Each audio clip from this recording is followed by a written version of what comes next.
Sekuphinde kwabanjalo umshini wemali uzokhipha umsebenzi omusha sha ka-2025.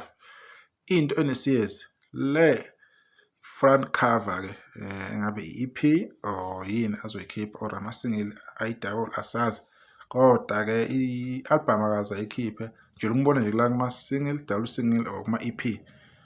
Sokhumbula-ke le nsizwa ukuthi ke for some reasons umshini wemali abantu abayi-understandayo into yoku-streama, kuma-trending bakhona, kuma-monthly listeners banenamba ehloniphekile kakhulu okudlula abantu abaningi. Kodwa abantu mhlawumbe likhona abasafuna ukungabaza lokho bekudoubt ukuthi le ndoda le iyasebenza kulo maskandi, isebenzele igama layo, isenza phansi kwensika yetho. So sizowulindela-ke umsebenzi wayo, angikho sure ukuthi uzophuma nini, kodwa nje into ezophuma kungekudala, judging by indlela-ke abarelease ngayo nangendlela abaculi abaningi uma beveza ama-front cover kanje, ebese umsebenzi wabo uyalandela emva kwama-hour, iy'nsukwana nje ezimbalwa. So le nsizwa-ke iyo-ke elaphana ku-TikTok, hhayi ku-TikTok, ku-Spotify.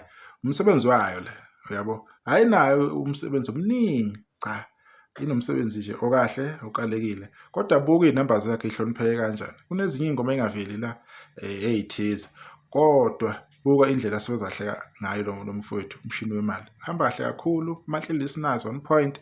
Inkoma yakhe ethi ngcono siyeke yakade kuma-4 million nje, ememezela ku-Facebook wakhe ey'nyangeni ezedlule. Manje iseko-7 million, ethi ngicela uhambe naye 8.7 million.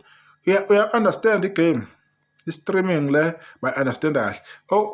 Engifisa ukuthi omaskandi abaningi nabo bewele bekwazi ukuthi yena bethole ukuthi benza kanjani kanti abanye abaculi, because it's not like mhlawumbe umshini imali ingoma yakhe uvala, yabo, ucula nje general normal nje wonke umaskandi abacula kahle, kodwa iy'namba zakhe zinhle kakhulu online. Siphinde size la kule EP yakhe lapha ku-YouTube, niyabona ethi ngcono siyeke ize idlulwa ingcono siyeke eku-Spotify 6.7 million, only 6 months.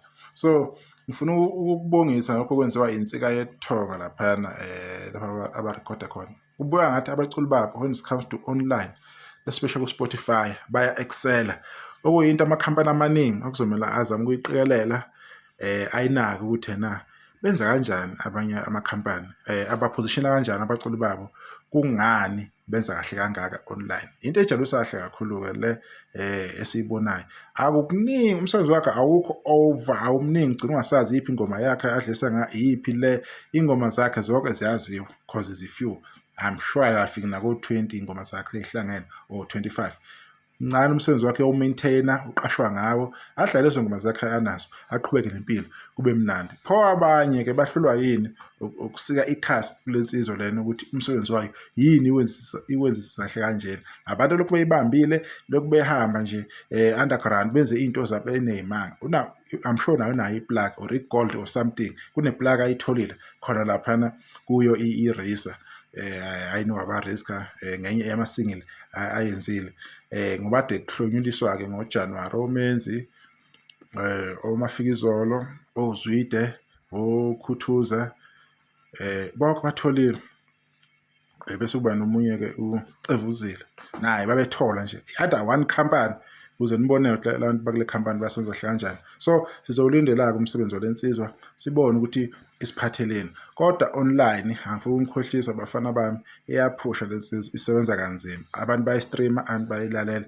Yilokho nje engikwaziyo ngayo, nengine-sure ukuthi abantu bayawulalela umculo wayo, bayawuphusha.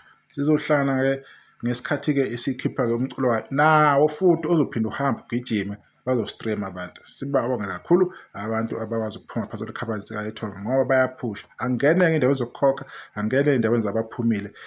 Ngibonga nje ukuthi-ke ezikhampani abaculi bayo abathize kuyabonakala ukuthi kwenzakalani lapha online. So ilindela-ke le ndoda ukuthi-ke ikhipha nini le nsizwa ewumshini wemali. Siyabonga.